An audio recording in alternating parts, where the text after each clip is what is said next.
House of Lords means I tried to get a couple of friendly peers to come along, but they were all somewhere else. But people will also watch the recording. Absolutely. Brilliant. Well, I guess, as you said, we can kick off. Thank you to everyone that's joined the call. My name is Sagar Dattani, and I work for White House Communications. We provide the Secretariat services to the Nappy Alliance. Again, thank you to everyone that's joined today. Just to go through a few of the housekeeping points. The webinar is being recorded and will be shared with all peers and anyone else that is interested after this meeting. Please do post your questions in the chat function to Baroness Bennett, who is here as the chair of this discussion. And finally, please do keep yourselves on mute unless you do want to jump in or have any comments throughout this discussion today. And on that note, I'll hand over to Baroness Bennett to lead the discussion. Thanks very much, Sagar, and thanks everyone for joining us this morning. And also just a reminder, we're recording. I know there's a couple of people who want to watch the recording who couldn't actually join us this morning. And among those who you might have noticed, we had a rather large chair panel of 3 people. And thanks to Baroness Bakewell of Hardington Manor and Lord Hunt of King's Heath, who are here in spirit, if not actually in person as chairs, because we didn't really need 3 people to chair. But they were very happy to say they would have, if necessary, and as a manner of expressing their interest in this issue. And I also note that Baroness Finlay's office, Hannah, is with us. And I don't know who everyone else is in the call, but welcome everyone. And thanks to our 3 panelists, Guy, Alice and Nicola, who I'll introduce as we go along. I guess I should say, as a childless woman, how did I get interested in the issues of nappies? And I will pay credit here to the Morven Hills Nappy Library founder, who I met 5 or 6 years ago, and he really explained to me how much of an environmental issue it was. And I met her at a Transition Towns event, but also how much of a social issue it is, how much of an equality issue it is, how crucial it is for families to be able to make the choice they might want to make, but the nature of the economics, the way systems work, what stops people from using reusable nappies. And of course, as in the case with so many political issues that I encounter, the powerful force of the lobby of lots of people who wants to sell lots of those disposable things, they collect the profits, and the rest of us, all of us collectively pay in terms of the environmental, social impacts of disposable nappies. So I was very keen when the Nappy Alliance came to me to talk about this meeting, that we are talking about this in the context of the Environment Bill, and I very much hope that we'll be able to see amendments to the Environment Bill that will help to address these issues, the whole issue of plastic waste and waste more broadly. But I also wanted to make sure this morning that we talked about the social side of things as well, because sometimes it's seen like, oh, well, you know, this is something that richer families can afford the outlay for a set of reusable nappies. This is a quote unquote middle class concern. And I think it's really crucial. You know, I've written a piece which is coming out shortly for Public Sector magazine, did some maths in that. And over 2.5 years on average it takes to potty train a child, it's costing families £11 a week if they're using solely disposables. Now that £11 a week is absolutely crucial money to so many households. So today we're going to be focusing on the environmental side of these issues, but we'll also very much be talking about the economic, the poverty alleviation, the equalities issues here that very much come up with the issue when we talk about ensuring that everyone has reusable nappies. And for the members of Lords on the call, I feel like I should perhaps do something that's very familiar from the House, declare my position as a Vice Chair of the Local Government Authority, because this, of course, is very much a local government issue in terms of that's who get left not holding the baby, but holding the results of the baby. So at that point, I'm going to hand over to our speakers who are the real experts on this issue. We're going to start with Guy Schanschieff. I did my best, who's the chair of the Nappy Alliance, who's going to really set the scene for us today, set out particularly some of the environmental issues and where we're at this moment. Over to you, Guy.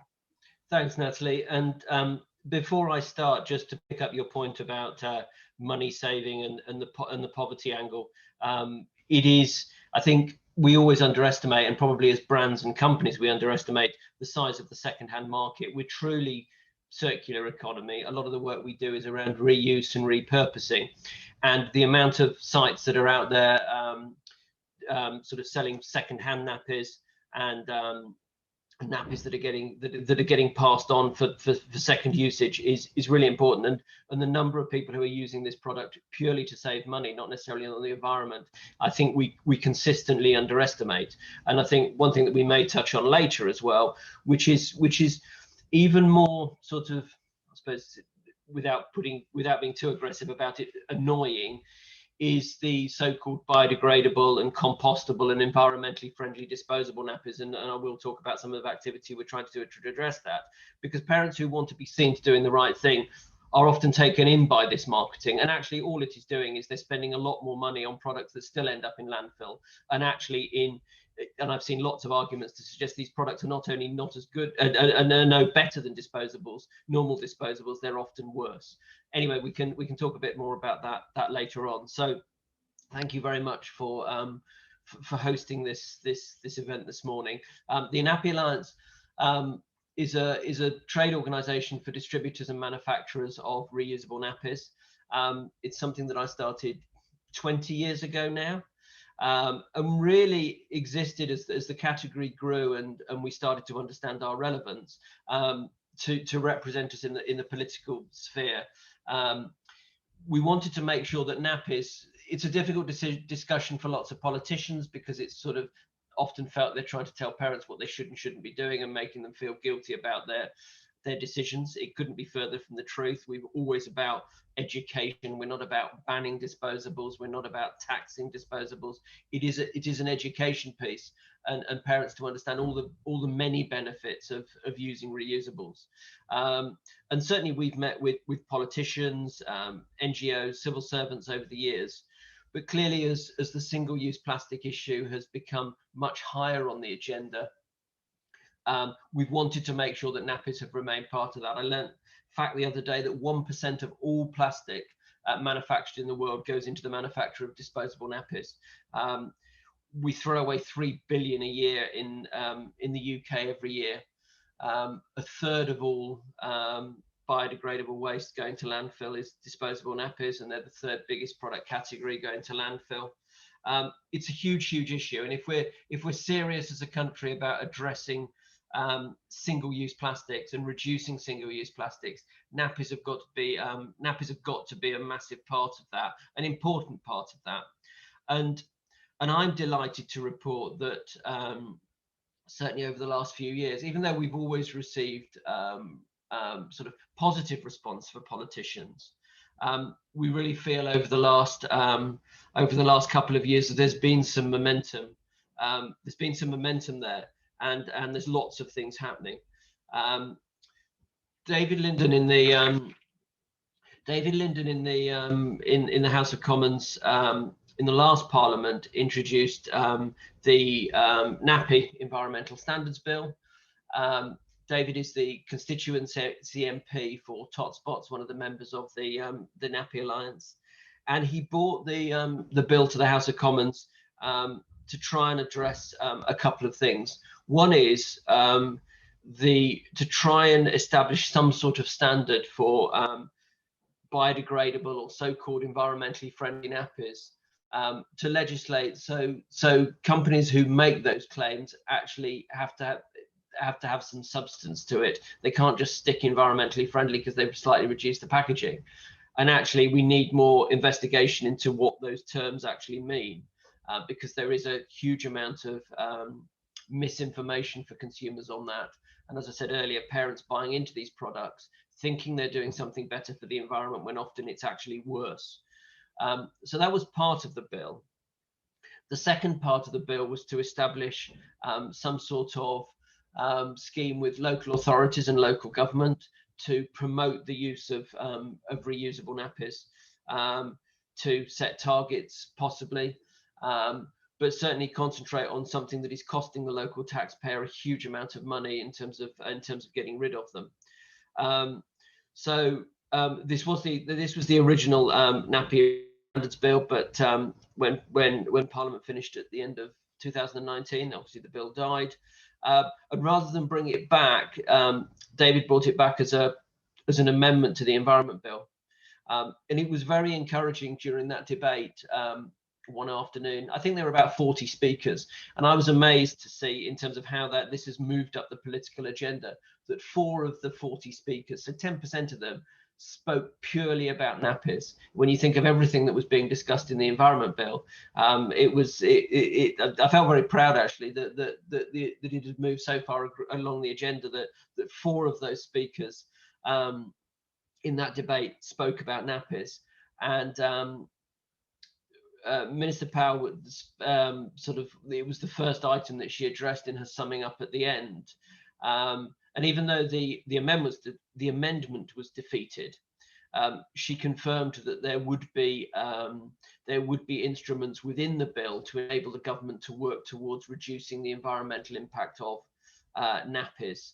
Now, we're really keen, and I have a meeting with her tomorrow, we're really keen to obviously understand what that means and to make sure that it addresses the concerns that we all have.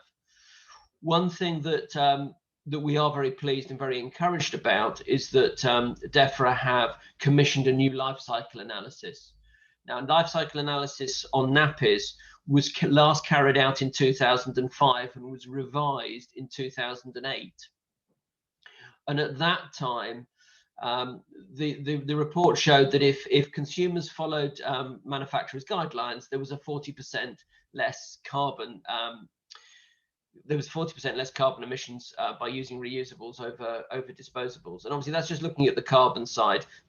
The use of raw materials, 98% of less use of raw materials if you use reusables over disposables, and ultimately the amount of waste is 99% less with reusables over disposables. But the LCA looks at carbon, at the carbon impact, which is of course very important.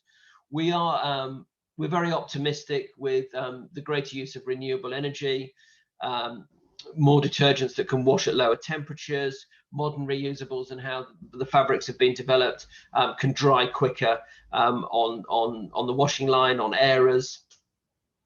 And now independent research into the fact that reusable nappy, and confirming the fact that we've always known as manufacturers that users of reusables tend to potty train sooner. So there's 6 months less time that babies are in nappies and having that impact. So we're really quite excited about the LCA report. I mean, ultimately, in terms of carbon impact, the impact of reusables is down to the consumer.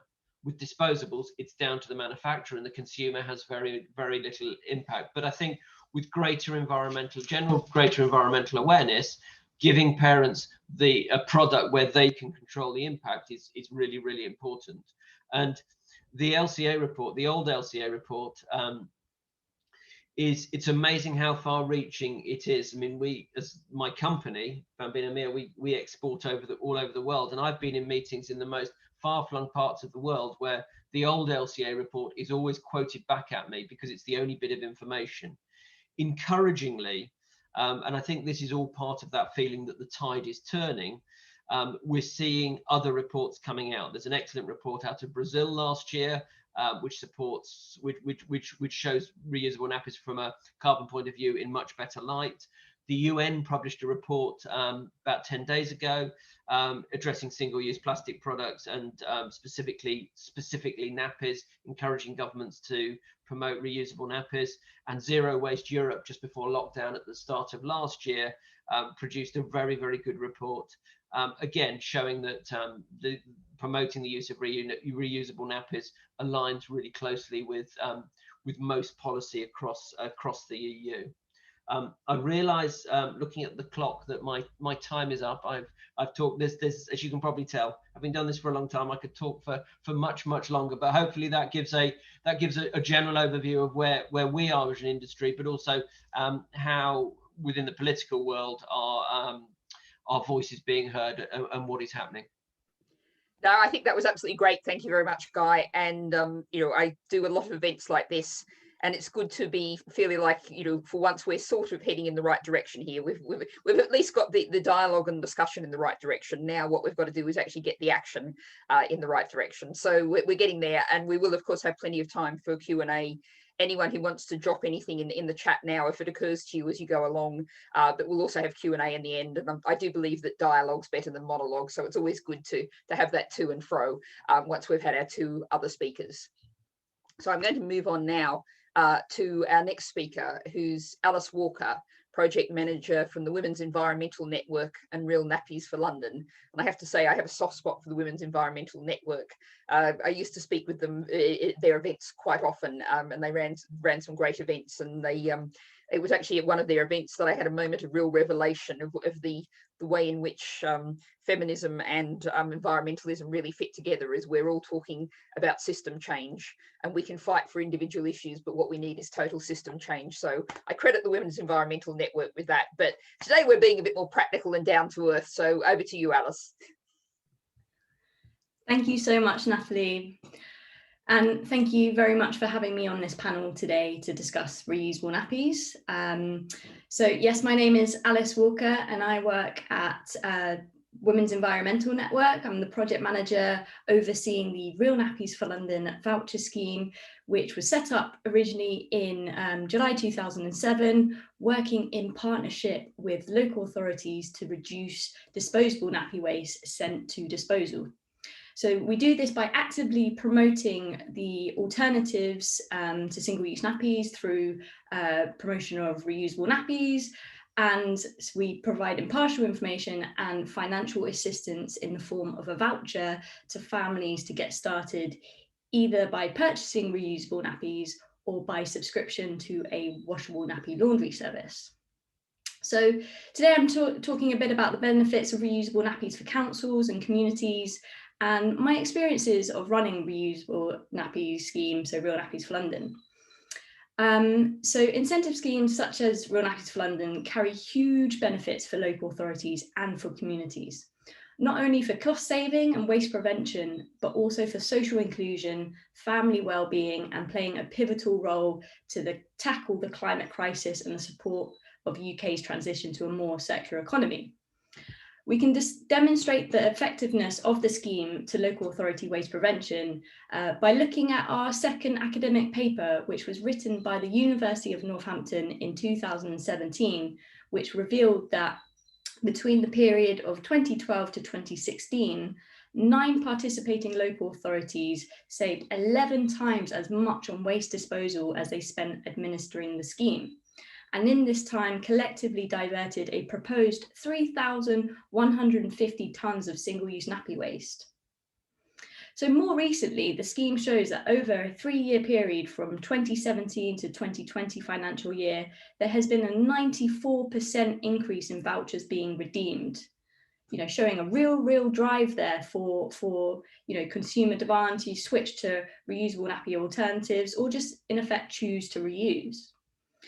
We know from surveys that parents are using the reusable nappies that they claim with the voucher, and that they are highly likely to continue using and seek out more nappies to go full time, because the voucher only gives a certain amount of reusable nappies, and we need to kind of fill that void. So this could be by buying brand new, receiving secondhand, which is fantastic. A lot of parents and families do this, or hiring from cloth nappy libraries, or from a washable nappy laundry service.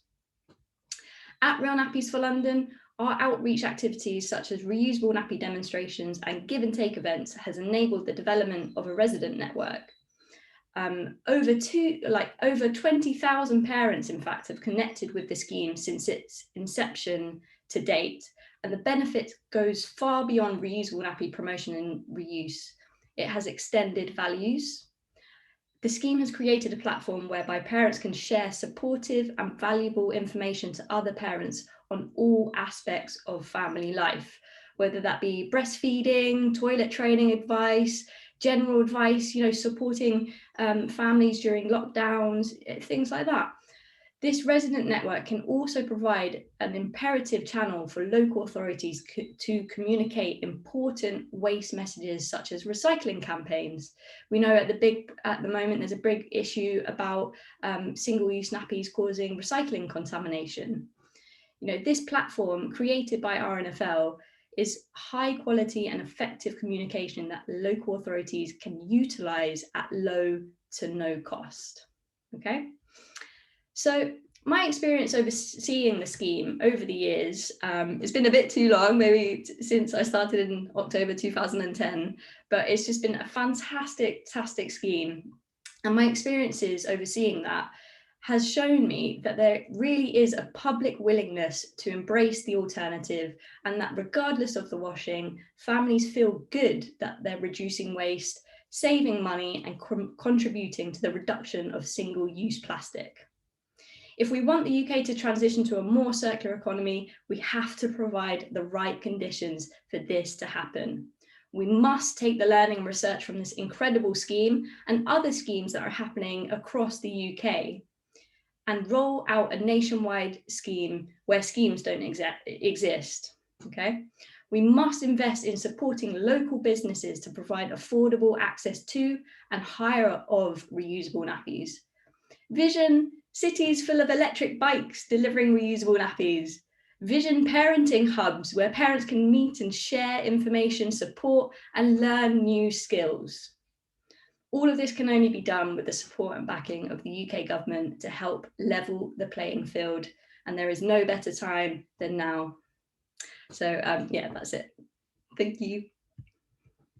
Lovely, thank you very much. And I love an inspiring vision, particularly first thing in the morning. It's great to have that energy and that vision starting out this way. And one of the things that I talk about a great deal is that where we are now is obviously very, very much economically, socially, environmentally, politically unstable.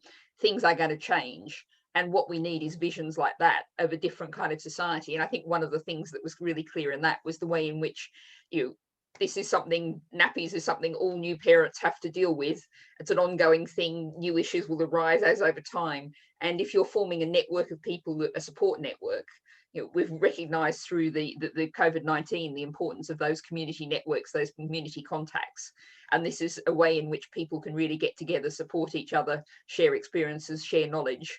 And, I was thinking of the phrase experts by experience, which is very much growing up in social science. And every parent is an expert by experience on how dealing with nappies for their baby has gone. And if they can share that with others, that's absolutely brilliant. Okay, so we're moving on now to our third speaker, and this is Nicola Watson from the Nappy Advice Service, and she's also doing a PhD in cloth nappies, which I have to say, I've been hearing from lots of academics lately. I've got to become a fan of the New Books Network. So, I look forward to hearing about when your PhD turns into a book, to hearing you on the New Books Network. But for the moment, we'll hear for you today. Over to you, Nicola. Thank you very much, and thank you very much for having me on the panel today. I will start by telling you a little bit about my PhD, and very interestingly, it does actually pick up on exactly what you were just saying there about parents being experts and sharing their expertise. So after doing an extensive literature review, I have decided at the minute to focus on the motivations and the barriers to using cloth nappies. So I'm going to do 3 studies. The first one is going to be a survey to find out how many people are using cloth nappies and to know about them, and the factors that increase or decrease the probability of cloth nappy use. The second study is going to be quite innovative. It's going to be story completion. So participants are going to tell me a story, and in that is going to be a discussion about why people would and wouldn't use cloth nappies based on a story starter. And my third study is going to be about the communities of practice, social media groups that encourage other people to use cloth nappies and support them using their own expertise, and to see and understand how that actually encourages the uptake of cloth nappies.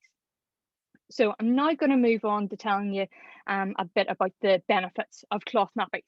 So there are benefits to wider society in that cloth nappies means that the waste that babies produce is actually dealt with properly through our waste disposal system.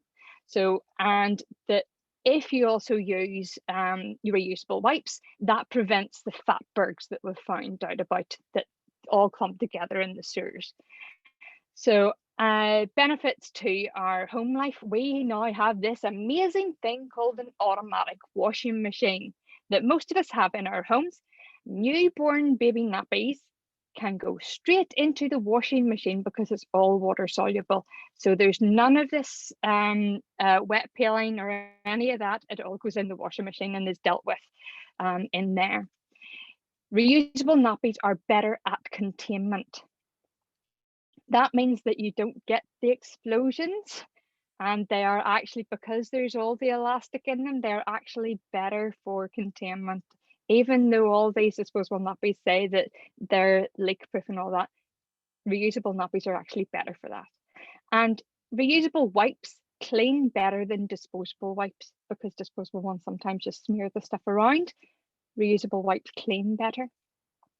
For babies' health, the benefits, the doctors, if your child is suspected of having a clicky hip or a possible hip dysplasia, the doctor, whenever you go to see them, if they still suspect it, they will suggest either you using 2 disposable nappies at a time or using a bulky cloth nappy. Now, we know which one is going to be better for the environment. Not going to want to use 2 disposable nappies at a time. Put them in a nice big bulky nappy to spread the hips. We also are now finding an awful lot of people come into our nappy libraries. The children have severe rashes from the chemicals that are in disposable nappies, and I'm talking about ulcerations and severe. And I have seen a child, one of my friends, had severe ulcers, and within 72 hours of going to cloth, it was completely clear. The allergies that are happening are not being talked about in general public, but people are coming to cloth nappies because of that issue. So the financial benefits of cloth nappies. If you use a nappy hire scheme and try before you buy, one, you're saving the money that you would have been using on disposables at the time, but also if you're trying before you buy, you know what not to spend your money on in reusables, why, so you don't waste that money. We've realised that if you save £10 a week, you were saying it's £11 a week. If you save £10 a week from 12 weeks up to being due when you're pregnant, when your partner is pregnant, you will have enough money to do cloth full time right from day one. Or if you do a nappy hire scheme, if you get a nappy hire, then you'll have another 4 weeks. Sometimes it's 4 weeks, sometimes it's 8 weeks you can get. So that's another, if you have it for 8 weeks, another £80 towards cloth nappies. One of the coming on to the calculations, it's the amount that disposable nappies cost varies so much because of the very variable price of the disposable nappies and the amount that people use. So the Nappy Lady calculated that it's approximately £700 being spent on disposables from 0 to 2.5, but they say that it's about between £150 to £450 for reusable nappies to cloth full time. And thank you very much, the Nappy Alliance, they estimated it's £33 a year for laundry using a domestic washing machine. So as you can see from that, that is definitely going to save you money. And if you're reusing those nappies for subsequent children, all you're spending is the £33 a year on the laundry. But I have to warn anybody watching that if you fall down the rabbit hole of the collectible nappies, the limited edition collectible nappies, and buying over resale value, all bets are off how much you spend. So if you have an addictive personality, maybe don't look at the collectible ones. Okay, so just want to let you know a little bit about Nappy Libraries. So there are Nappy Libraries all across the UK. There's over 150 Nappy Libraries. And if you look at the UK Cloth Nappy Network, you can find a pin for your local Nappy Library and quite possibly be able to find them on Facebook or other social media accounts. They provide brilliant community and support and expertise and conversation with like-minded people. When we are together, when we are able to do in-person meets, They provide kit demonstrations, face-to-face meets, education events, and baby fairs. They are constantly doing things, meeting with people and talking to people and helping them to understand how they can go from using disposables into part-time cloth use, and even encouraging right the way up to full-time cloth use. They're usually run by volunteers, and those volunteers often have jobs, sometimes full-time jobs, that are very involved and 60, 70 hours a week. Plus, most of them also have children, and sometimes very young children that are also in nappies too. Just as a little example of that, I was rebuilding 3 nappy kits the night I was in labour with my youngest child. I went back to doing an in-person meet. I ran a meet whenever she was 13 days old. So these amazing people, amazing volunteers, I'm by no means unique in that. The people that are involved in Nappy Libraries are passionate about helping other people use cloth nappies too. And they do often need to charge a higher fee. So quite a lot of the Nappy Libraries try their best to have no higher fee, but also many of them provide long-term loan kits, but they are completely not being used because the word isn't out there, and they're finding it very difficult to get in touch with the people that would help other people to know about them, to be able to use that. And that brings me around to the poverty debate. In the long-term loans in many of these libraries are underutilized, and they could be getting used by families that are in stable accommodation. But the other problem is on the poverty debate that the upfront cost of cloth nappies can usually be seen as being something that is insurmountable, and that it costs too much to buy a set of cloth nappies. But the loan kits are there, they just need to be used. But the other problem is for those who are in difficult circumstances, they might not have washing facilities, and they might not have any drying space. So they needed that bit of support. And one of the brilliant things that Alice was saying the other day about, or earlier on, about in London with those schemes, is the washing facilities for those families who don't have washing facilities. We need that rolled out as part of the circular economy across the UK, so families that don't have the washing facilities have somewhere to use cloth nappies if they want to. Thank you very much for listening to me. Thanks very much, Nicola. And we come back to the vision where Alice was presenting of, electric bicycles whizzing around the streets, collecting them up for everybody. And, I think there's an argument for saying we should, just as we expect our local authority to collect our refuse and recycling, they should be able to ensure that that resource is available there, and with financial support for people who can't afford to pay for themselves.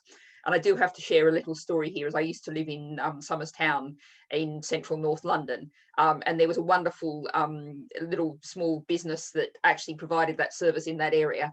And sadly, it was forced to move because it was in a local authority shop, and they lifted the rent in the shop. And I did my best to make that not happen, but unfortunately nothing could be done by the stage I got to it. And I know that business is still flourishing in a different part of London, and I'm very pleased about that, but we should see that everywhere. Now, I do want to open things up to allow for Q&A, and I'm particularly looking at Elora Finlay, Baroness Finlay. I can see that you're with us. In perhaps I will come to you if you've got any questions you'd like to ask after I've asked, perhaps to each of our speakers.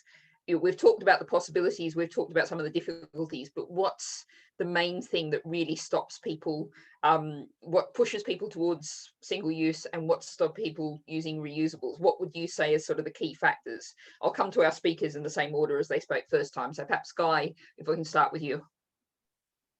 I think, and interestingly, you should ask that, Natalie, because we as a business, not as an alliance, but my business, we did some research about 2 years ago, a big insights report to really understand that question. We knew more and more people were looking at this category, but there were barriers, and we all sort of knew what, or suspected what those were, to stop people moving to using reusables, because we knew once people started using reusables, as been talked about already, it's straightforward. People are quite happy. It's part of their routine. But those barriers mostly are around the cost of getting into the product, the perceived hassle, the fact that some people feel that other people are not doing it, that they're sort of pioneers in that area, and there's a number of other things that in some ways is down to the industry. I mean, the industry is, I think, one thing that government need to know, and we always stress as an alliance, is that you're pushing at an open door. The number of people moving over to reusables is changing all the time. I mean, all companies within the alliance are seeing significant growth and significant demand. I mean, we were lucky enough as a business to be listed as one of the 100 fastest growing businesses in the UK last year, and that reflects the increase in demand. And I think the other side of it is for mainstream retailers, and you can now buy reusables in all supermarkets and pharmacies across the UK, is that they are, and we know in our conversations with them, they are very keen to be involved in sort of shouting about this. We know how much they will shout about sort of the work they've done, on the great work that's been done in terms of reducing single-use shopping bags.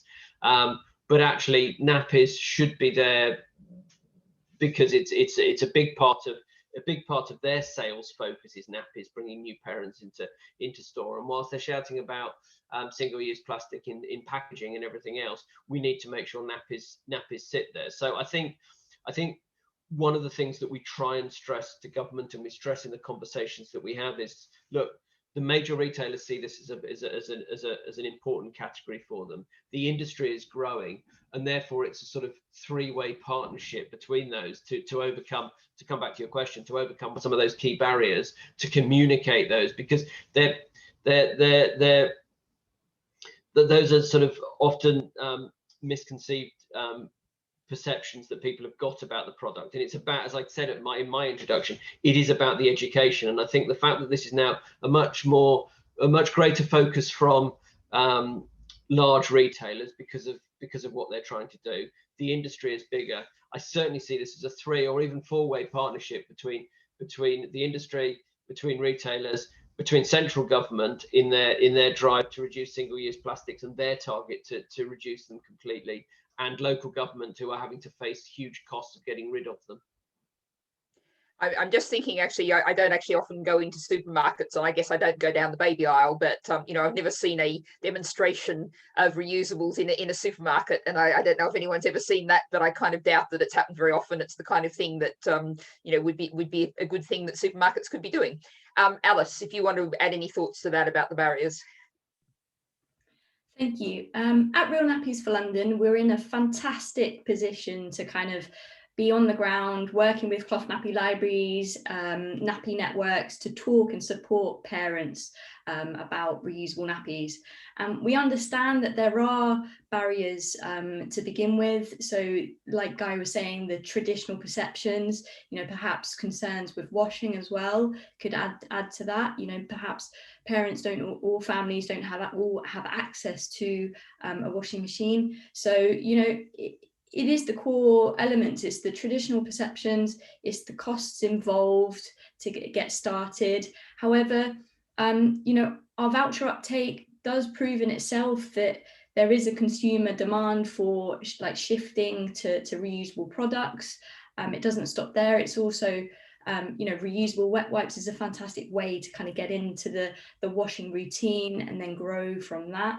But it's about, there's the issue with the reusable nappy schemes being a postcode lottery, and therefore parents feel that it's not, like, reusable nappies isn't for them. So it's about the consistent messaging needed to get more parents and families involved and to overcome those barriers. So washing and costs involved, I would say. Thanks very much. And Nicola? Mute. Yeah. Just trying to find it there. First one of the day. It's always got to happen. There's always one. So one of the big things, obviously, it's going to be major part of my research about the barriers, but I've been finding more about the social pressure to particularly with women. They like to be doing things that their friends are doing, the people that are around them. It's very much part of the social communication of being, this is what my friends do, so I don't want to rock the boat. And if they have a perception, even if it isn't ever said, if they have a perception that maybe somebody in their childminding dyad would be wouldn't like cloth nappies, even if it is never even said, that perception can be very get in your head and make you think, I better not rock the boat because I want them to look after my kid. Or whenever they don't want somebody turning their nose up and going, oh, that's disgusting. Whenever we all know it's not disgusting, it needs to be, the stuff needs to be dealt with properly. It's quite disgusting. That stuff going into landfill for 500 years, that's quite disgusting. But there is this perception of people around me will think that I'm dirty if I use cloth nappies, whenever it's anything but. So there's that. There's also the fact that because of the old 2008 Environment Agency report, as Guy was mentioning, because of that report, there are still local authorities that are saying that they will not support reusable nappy schemes because they don't think that there's any benefit to the environment because of that scheme. And I've heard that this week. One of our volunteers was trying to speak to a member of local authority, and they said they won't support a reusable nappy scheme because of that reason. So hopefully with the new report out, we'll go on, there you go, they are better. What are you going to do about it? But one of the other problems is that the Nappy Libraries, if we try and keep our fees down, we don't have money to pay anybody to fundraise. We don't have any money for premises. We don't have any money to recompense people for traveling to any of the events that they do. So trying to get money in for those things, for those projects, is really difficult if you're trying to run the Nappy Library as well. If you're ending up being so involved in the actual getting people to use them that you don't have the time or the energy then left over to fundraise. So there needs to be a bit of a balance, but we also know from environmental psychology that the people will use a scheme more if it's bottom up, if it's from the grassroots, rather than it being paid for by the government and people feeling that they're being told what to do by these organisations. So there definitely needs to be a balance, but the Nappy Libraries and the ones supporting need to be supported financially and with things like premises and some help for the administration side of the supporting people to use cloth nappies. It sounds like we definitely need some work with the local government association, and perhaps that's something we can talk about later. But I do want to hand over to Baroness Finlay or Laura Finlay if any comments, questions you'd like to ask. Yeah, I'm sorry, I joined late, so I missed some of the beginning of this. My comments really come from having been a cloth nappy user of old-fashioned squares, because I had absolutely no money, and I had to calculated that it was, because I'd already got them, it was just cheaper to put the coin in the slot in the laundrette than to buy disposables. But the big problem that I remember was smell, actually. Smell of ammonia in between washing. And so one of my questions to you was what you were doing to countenance that, because that was, I think, a barrier in other people who thought, you know, I've got a bucket in the bathroom, but you did get that smell of ammonia off them, and the smell of drying nappies if you can't afford to tumble dry, which I couldn't at the time. But also the there was this sort of the fashionability of it. And now a friend of mine in Cardiff makes kind of designer cloth nappies. And she's gone right to the other end, and she's aiming it at the upmarket end, a bit like, you know, the Jojo Maman purchasers, to try to get into the market there. And one of the things I wanted to ask you was what you've done about liners and biodegradable liners, because when babies poop a lot, it can be quite messy cleaning off nappies into a toilet. Whereas I don't know if there are cellulose liners now that are biodegradable, but certainly in my day they weren't biodegradable, so that was also a problem. But mine is a long time ago. And so one thing was about whether there are biodegradable liners, which would make that much easier. The other is what you're doing about smell when you're marketing. And the third was whether you've thought about marketing combined packs of cloth nappies with a few disposables or something to keep in the bag, or whether you market them with a carrier to put them in, to take them home, so that if you're out, you know, you're out with kids in a stroller and you're going to change them, you need something pretty good to put them in to take them home again. And whether you thought about linking that designer attractiveness to marketing something to put dirty ones in. Because now young women are out and about far more than they ever were before. Thanks very much, Baroness Finlay. Perhaps Alice, if we can come to you first, sort of, there's lots of questions in there, but starting with the sort of smell question and the practicalities, if you know, how the families you've worked with deal with that. Then I'll come to Nicola, then Guy. There were lots of industry questions there. I'll come to you last in terms of the industry and the marketing and the wipes questions. So Alice, if we can start with you. Thank you so much. It really sounds like you should come along to one of our reusable nappy demonstrations, and we can show and tell you everything that you need to know about storing, using, and washing all the types of reusable nappies. So please come and join us. But to answer your question about the smells, nappies shouldn't have to be left around the house. They don't need to be soaked in buckets of water. They're made of materials. Yes, a lot of parents are using still the traditional terry toweling, the pre-fold flat nappy systems, pockets, shaped nappies, all-in-ones. And the materials that are used, it's about having a regular routine, so washing routine, ensuring that the detergent is used, no fabric softener, no like bleaching agents needed.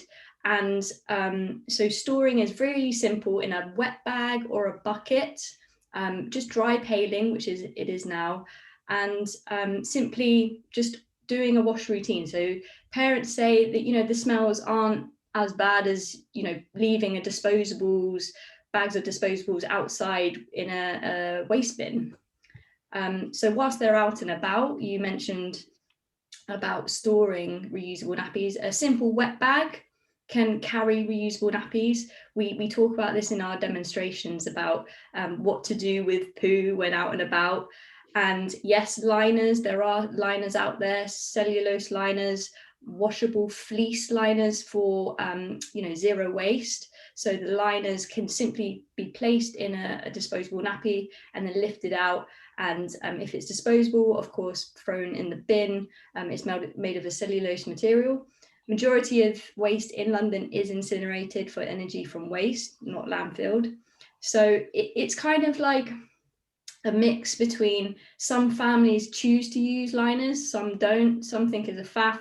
Simply just flicking solids down the toilet, you know, it's a routine that parents establish. It's as a family, you're going to be touching poo, changing disposable nappies anyway.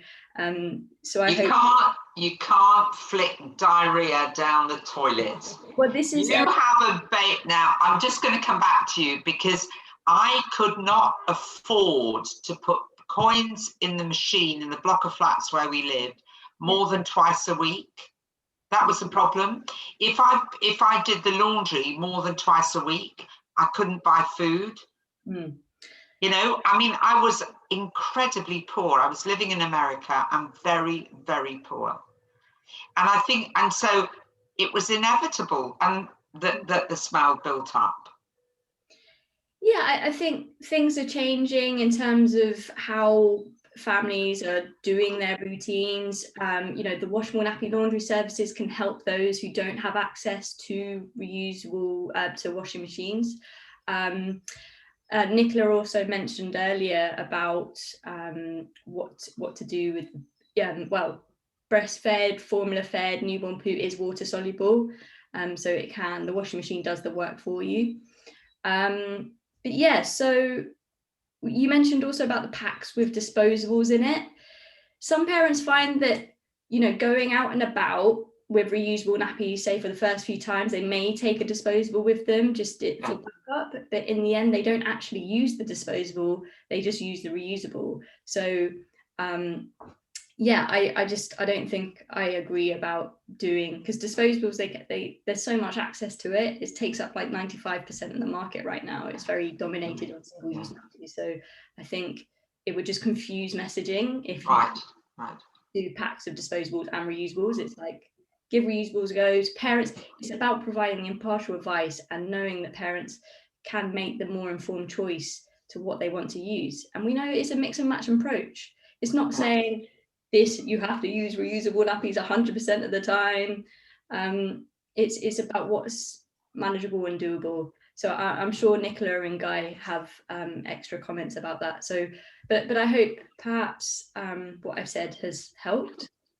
And I think maybe next year, you know, hopefully if things are more or less back to normal, we can do Reusable Nappy Week in Parliament with actual practical demonstrations and hands-on, perhaps not too hands-on, but a little bit hands-on in terms of seeing what the systems are and how it all works.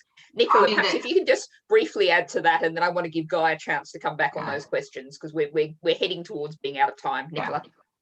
Yeah, just want to go back to the liners issue. In the Nappy Libraries, we get the disposable nappy liners are sent to us over and over and over again because people have bought the disposable liners and then haven't been using them because they have got reusable liners, either fleece liners or like the Bambino or the little lamb fleece liners that are actually really, really good and can flick off. But also, as I was saying earlier, up until the weaning stage, the automatic washing machines cope really, really well with newborn poo. I didn't think that they would until I tried it myself, and then I didn't turn back. It's like they all went in there, and you only need to start worrying about that when the baby starts to actually eat solid food.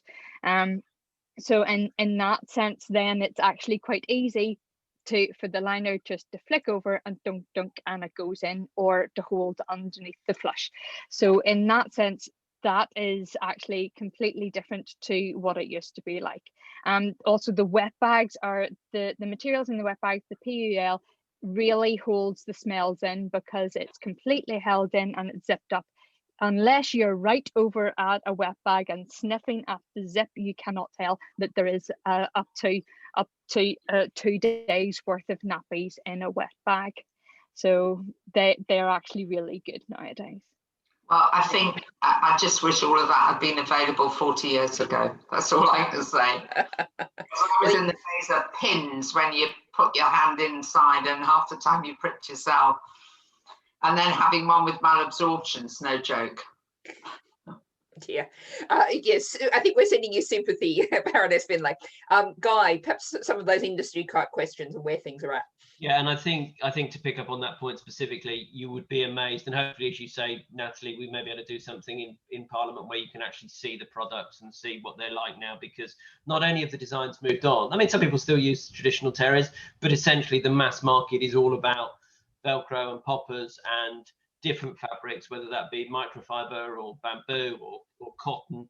And certainly those fabrics are then designed not only to wick the wetness, but to make sure you've got the absorbency, that the poo isn't sticking to the nappy, so it's easy enough to get off. But to answer your question specifically from an industry point of view, the majority of liners, certainly Bambino Mio, and the majority of other competitors are biodegradable. Our nappy liners are based on cornstarch, so they are biodegradable. In terms of transport of nappies, we're, again, I can only speak from the Bambino Mio point of view, but lots of other brands do similar. We have wet bags that will hold 2 or 3 dirty nappies when you're out and about, which can just go in the washing machine, and those prints match the prints that are on the nappies and on our change mats, etc.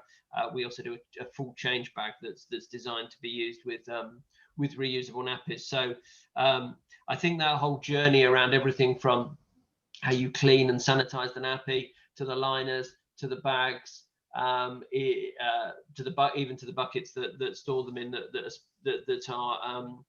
are specific to reusable nappy users, has all been thought of and is developing all the time within the industry. Thanks very much, Guy. And now we're almost out of time. So unless Baroness Finlay or Laura, if you want to come back with anything in particular, I've just got one sort of final roundup question, which I'm going to start with Nicola, Guy, and then Alice, which is, we're here at the end talking about, as parliamentarians, what we can do. What does the UK government need to do? What can local government do? What are the steps that need to be taken to really take this forward? So if I can start with Nicola. One of the things that we need to do is really get behind the the circular economy, and circular economy in nappies means that the Nappy Libraries need to be supported to take it to the next level. Premises, having washing facilities, and being able to introduce industrial batch washers. So having that as part of the service, our service that government provide, as a large scale, so that families that can't afford to have washing machines at home, that they can have still used cloth nappies. Thanks very much, Nicola. Guy? Mute. Schoolboy error. I thought I'd got away with it for the whole meeting. I think, as I outlined, the political momentum is fantastic at the moment. The Environment Bill will be coming through the Lords, so any support for an amendment, if that's the way that we decide to go. Any questions, oral or written, that you can support us on, that will be great. I mean, we've had written support letter. I haven't had a chance to meet with them, but from Zach Goldsmith, but letters that we will be writing.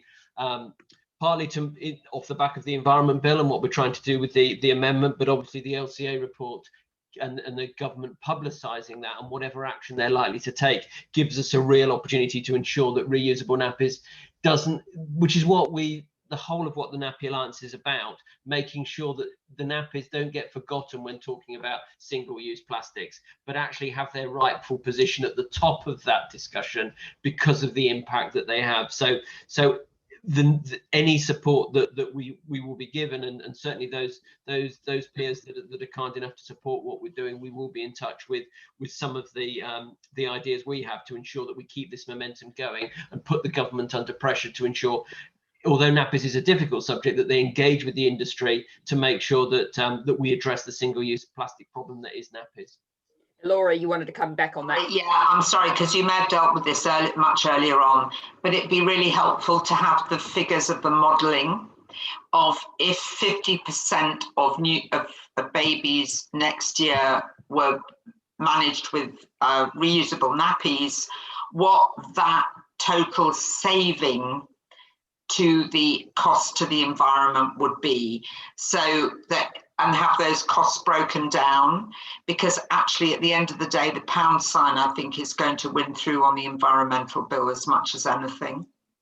And I think just to pick up on that, the savings to local authorities are quite substantial. Alice touched on this. It may be before you joined the call, in terms of the report that Northampton University did, that even in at the sort of levels that Real Nappies for London were working on a few years ago, which is obviously there's much bigger penetration now, the savings that local authority, Hackney is one that we use as an example, are quite substantial. And actually, if government were to get behind it in a more serious way and ensure that these schemes could roll out roll out to a greater extent, those savings are quite substantial to local authorities. And it just strikes me that there are very simple things like not giving vouchers for disposables in newborn baby gift bags, but giving vouchers to purchase reusables, and that resets the agenda, and then trying to get some really high profile